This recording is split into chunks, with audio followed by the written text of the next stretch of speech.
and published in Ateneo's Critica Cultura that discusses the many Lopezes, if you will, in S.P. Lopez.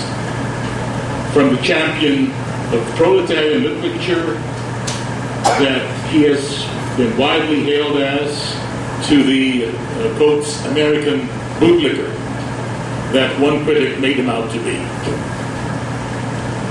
The literary Lopez was also a man of many seeming contradictions. His famous run-ins with Jose Garcia Villa tend to paint them as irreconcilable antagonists. And yet, he at one point actually had high praise for Villa's artistry. Although I think at the end of that long debate, he had the last word by describing, in effect, by damning Villa with faint praise in his description of Villa as a great American minor poet. According to Villa himself, it was Villa's refusal to consciously mix art and politics that Lopez couldn't take.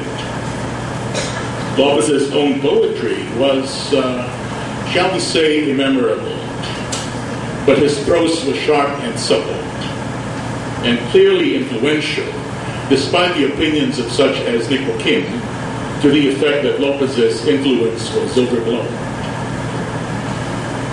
That influence certainly extended to my generation, and it was profound, at least up to a point. His writings on literature and society, like the writings of Renato Constantino and Hernando Abaya, were what you might call basic pre-Marxist texts for the young cultural activist, although I'm sure many of its literary references, I mean that essay, Literature and Society, many of its literary references would have been lost on us then.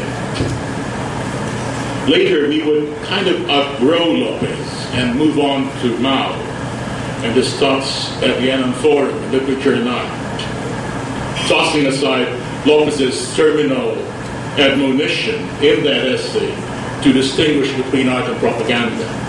For us, art was propaganda. By 1971, we were impatient to move beyond Lopez. Since then, of course, many, if not maybe even most of those FQS writers that I referred to have moved closer back to Lopez than to Mao.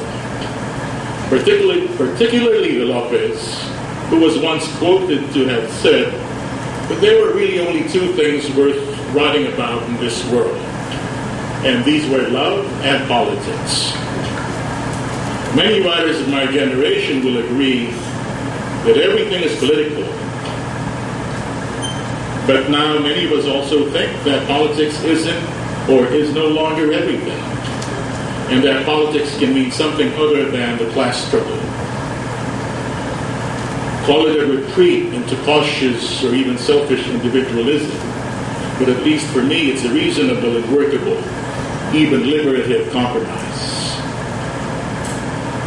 But does S.P. Lopez still have something to say to, and even about Philippine literature today? He most certainly does. To return to that famous essay, S.P. Lopez envisages the writer as the avatar of progress, and writing itself as what he calls an endeavor of hope.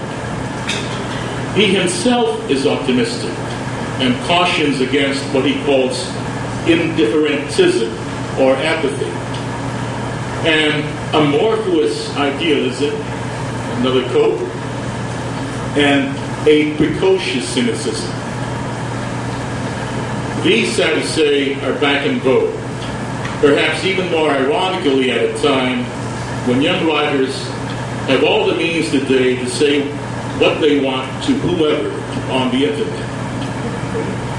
Too much of the new writing I come across today in my writing classes and workshops is marked by what I find to be a troubling cultural and political illiteracy, an absence of engagement with social reality, even on a new generation's own terms.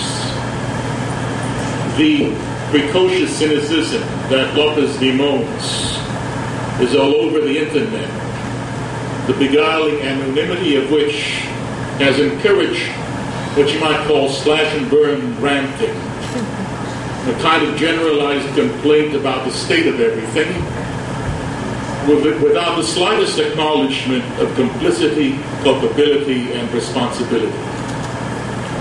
Instead of engagement, we find a sense of entitlement, a puerile demand to be bathed and fed without any personal investment in the messy processes of growth and change.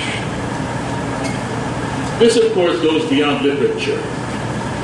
But speaking of literature, I have more than once expressed my concern over what I perceive to be the denial or erasure of a sense of nation in the work of some of our young writers, enamored of what they may imagine to be supranational fantasy, but which on closer inspection is merely another import from the West, from elsewhere, particularly the West. We dream of a borderless world and delude ourselves into thinking that the internet has created precisely that, forgetting that the terms of discourse on the internet, literary or otherwise, are still largely established in and by the West, specifically America. On a more hopeful note, the best of our new writing reflects, I still think, a maturity of form and content that Lopez would have appreciated, not only in English but in other languages as well. Whether the word be realist, fantastic, or anything in between, our best writers are producing stories and novels demonstrating a firm grasp of our social and political realities and the complex nuances, dealing with such contemporary topics as the diaspora, the digital age, corruption, gender issues, the environment, and the fantastic itself as the means by which to apprehend the real. If we have a problem, it could be that we are not writing and publishing enough, particularly in the form of the novel. But Lopez's urgings for writers to be grounded in the society that provides them their material and their sustenance cannot be lost on us teachers of literature and writing, who are in a position to remind our students that, aside from artistic expression, writers serve a goal, as has been quoted earlier, none more worthy than the improvement of the condition of man and the defense of his freedom. I'm beginning to sound like an S.P. Lopez past his time, so I'll stop here and pass the mic on to Bong and Guillermo over there so we can have a lively discussion of these points afterwards. Salamat po.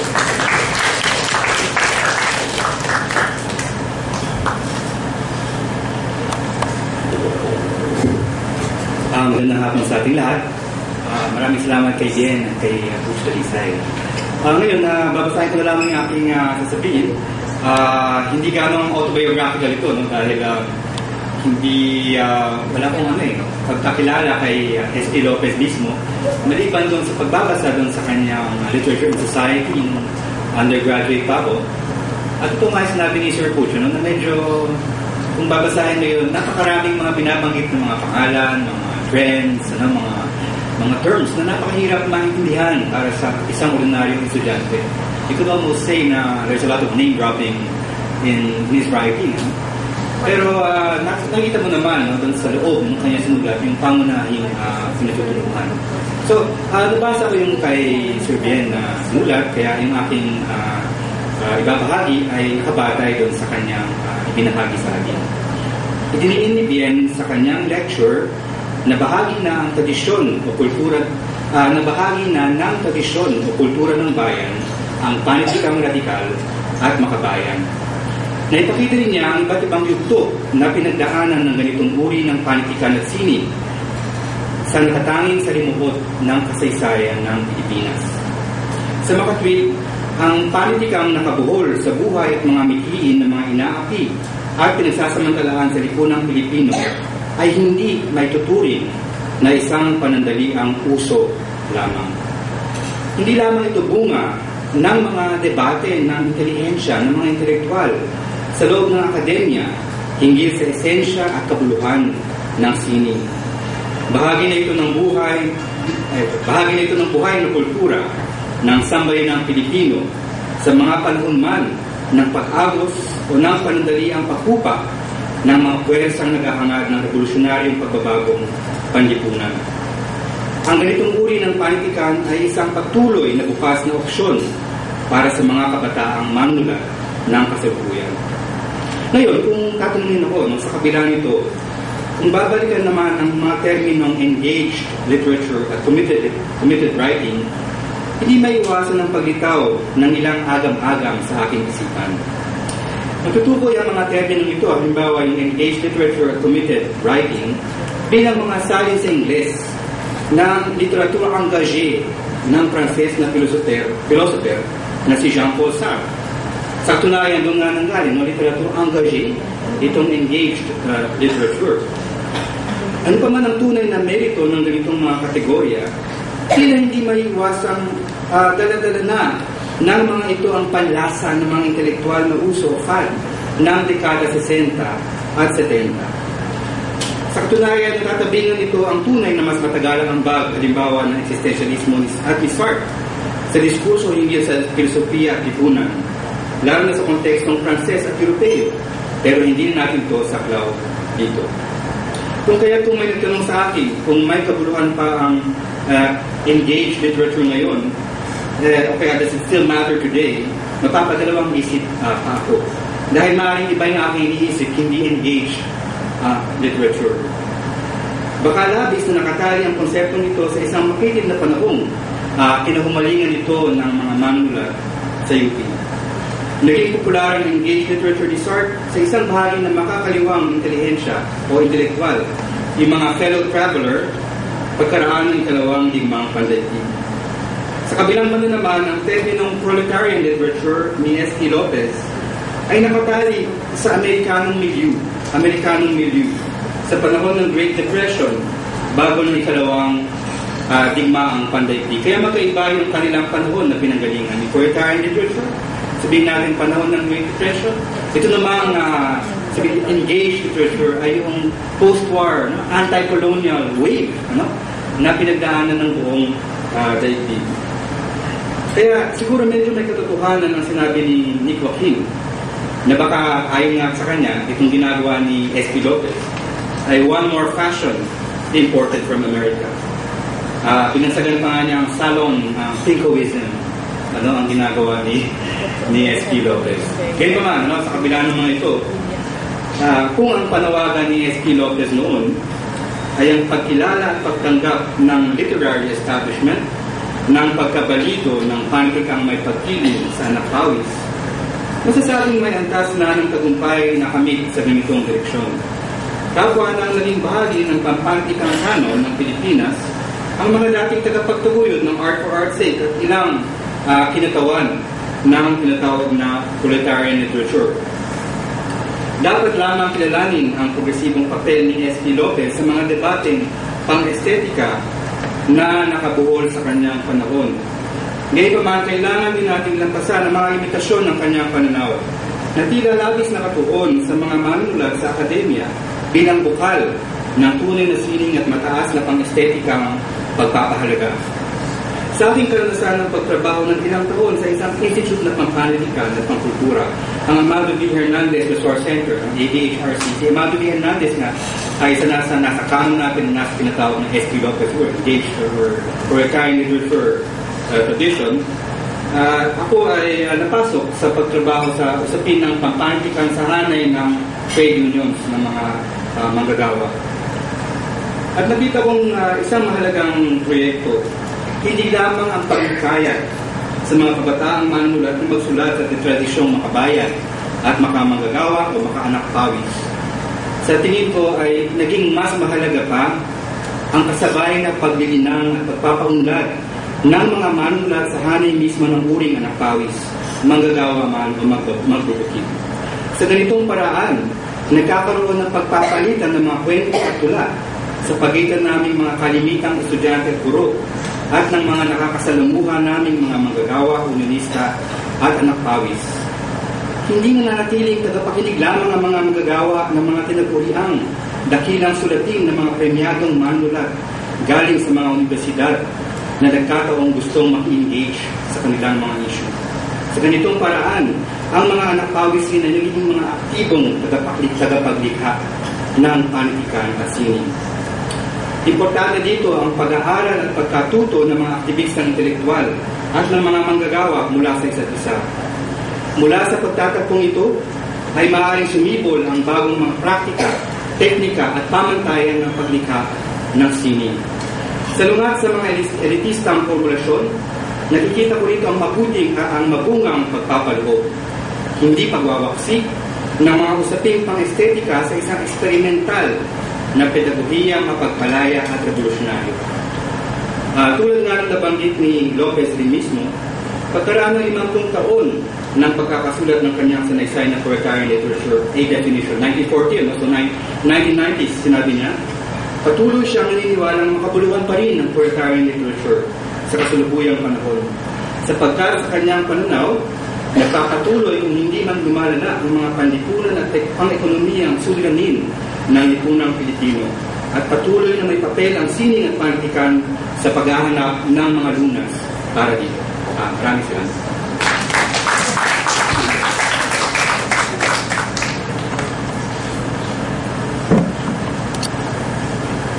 Ngayon naman ay tingnan natin anong inyong mga opinion tungkol sa nasabi ng ating presenter at ng mga reactors.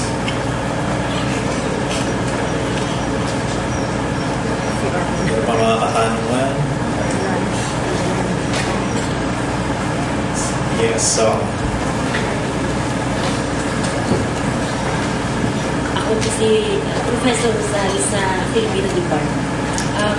Para kina Sir Bien at kay Sir Butch Dalisay, gusto ko sanang alamin kung anong posisyon ninyo kay S.P. Lopez, yung sinabi na Ivory Tower, cynicism, yung sa inyong pagiging manunulat,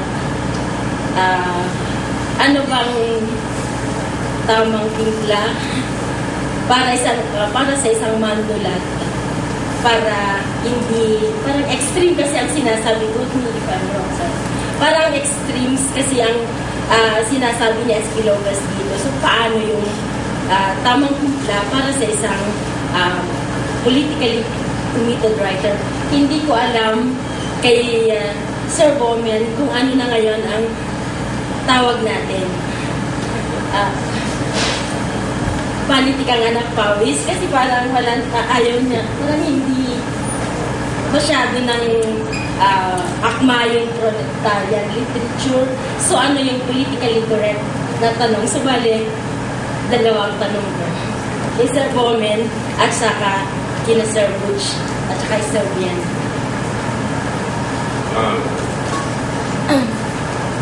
Sa palagay ko, ang isang sasabi natin legacy ni Salvador Lopez sa ating panitikan ay yung sa isang panahon na ang namamayaning literary theory ay yung hawak ni Villa na panulaan ay walang hindi dapat nakaugnay sa lipunan.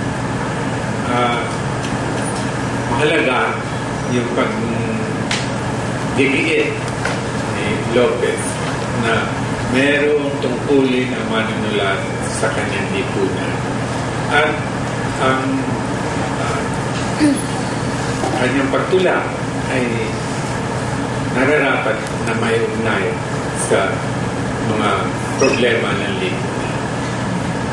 Sa kabilang dako, sasabi rin natin na yung pagtagpo ng estetika at saka politika sa panitikan ay isang bagay na naganap bunga ng pagdigiit ni Lopez na talakayin ang problema ng teorya ni Villa vis-a-vis sa kanyang teorya. Nandun yung pangangailangan ng isang manunulat ay may concern, hindi lamang sa politika, kundi pati sa aesthetic. Well, masasabi ko lang dyan para sa akin,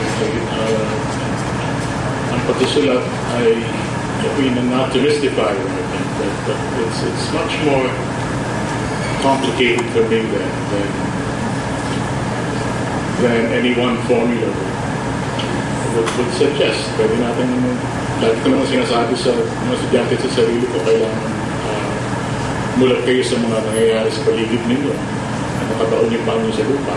Kaya nga lang, pwede rin naman sabihin sa akin na ibang tao na hindi naman, may karanasan ka dyan, dumaan ka dyan, pero mali naman yung nakita mo, mali naman sinusulat mo. Experience, perception, and all of these things come together in unique ways within the writer. So it's not enough to be telling people do this, do that. I do think that if a writer consciously denies the reality around him or her, para kang lumalaban yung nakatali isang kamay mo o pinutil mo isang kamay mo, or you blinded yourself in one eye. But I think that there is room. There is room in art and literature for many kinds of discoveries, and some of them, for me, are purely matters of delight. Hindi ko na ma-explain in terms of a direct connection to some social thing. I'm prepared to be surprised. Bahala na yung mga kritiko mag-explain kung bakit ako natutuwa o hindi sa isang bagay. Pero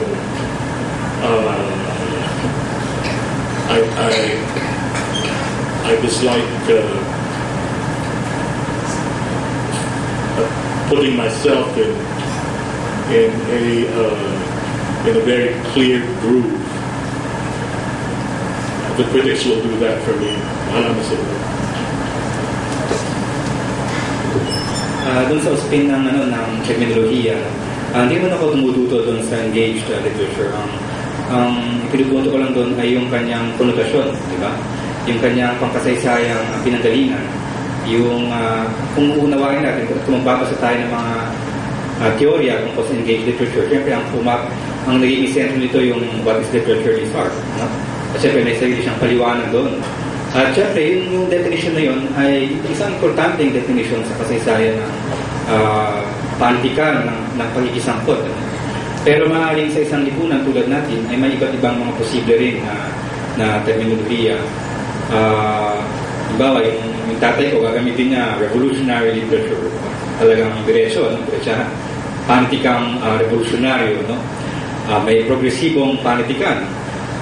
Meron ding masasabi nating pantikang anak pawis, no? Kasi yung anak pawis, kung maalala natin, ay invento ni Lopez Santos, no? Ang gusto niyang tumbasan sa anak pawis ay proletariat.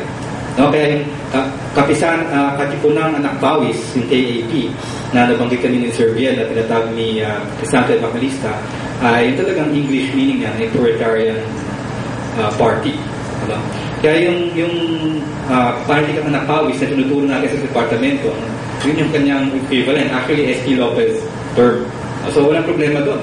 At Panitikang Makabayan din ay isang ginagamit natin dahil ang Panitikang Makabayan para sa atin ay mahigit na konotasyon ng pagkiling doon sa mga mahihirap, minaapi o pinagsasamantalan sa ating lipunan. Kaya kung pinag-usapan natin ng Panitikang Makabayan, hindi lang ito yung simpleng walang uri o mga uri panlipunan, kundi talagang may malinaw na uri panlipunan na kinikilingan ang ganung klaseng terminolohiya. Kaya yun nga, maraming posible pero nakasalayan sa definition. Kaya ang sabi ko lang, yung engaged literature may panlasa para sa akin, na baka hindi gaano na sasaklaw yung karanasan natin sa Pilipinas, sa kasalukuyan at siguro sa hinaharap. Salamat. At sino pang gustong bigay ng obserbasyon, ng tanong? Yes. I'd like to get out of the cookie cutter context of SP Lopez. Gusto kong sabihin, siguro if you have to see him, to see his significance in our time and in some other era, siguro, let's not limit him to that historical situation, historical context, mga termino, mga ganun. Siguro, ang mensaheng nakikita ko po ay, instead na yung writer ay focused on his own angst, ang mga personal, ang mga egotistic things and so on. Ang ating gustong mabasa, marinig sa mga manunulat siguro ay something more relevant to society, and this could be literature and history, literature and politics, literature and the performing arts. Spin-off na po lahat yun sa mga literature and society, pero hindi nakatuon po doon yung sa masyadong personal, masyadong limitado sa ego. Siguro lalabas parang meron na bang kabuluhan sa ating sosyedad.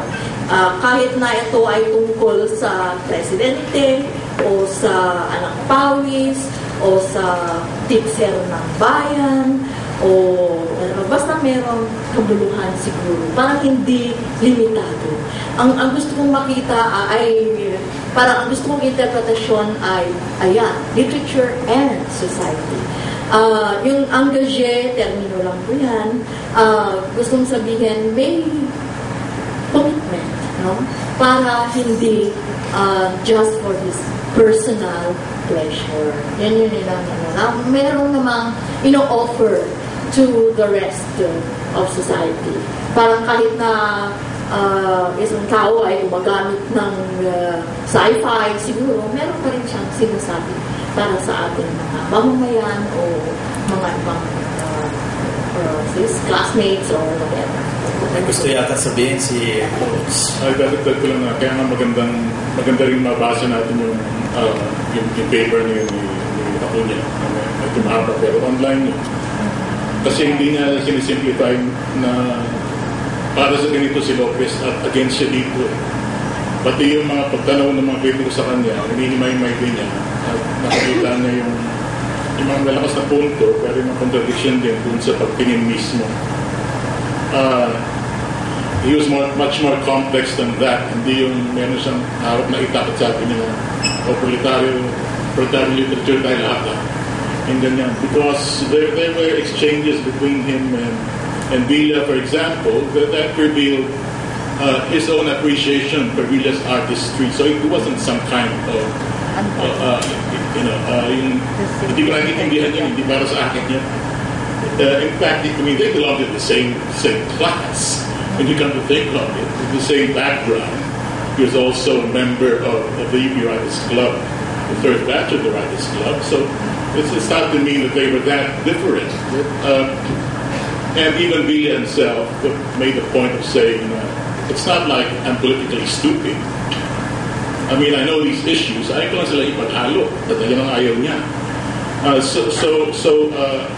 think it does no one a service if we reduce everything to ito yung kwalitayan, ito yung art for art's sake, magsasabong natin yan. I mean, you can take one position or other, but that discourse had I think many more complications and also other deeper roots. If you go back to Villa's own art for art's sake position, tingnan mo yung explikasyon ni Merecil Mojares in terms of what was going on in publishing in Tagalog at that time and what Villa was responding to. It's a long, involved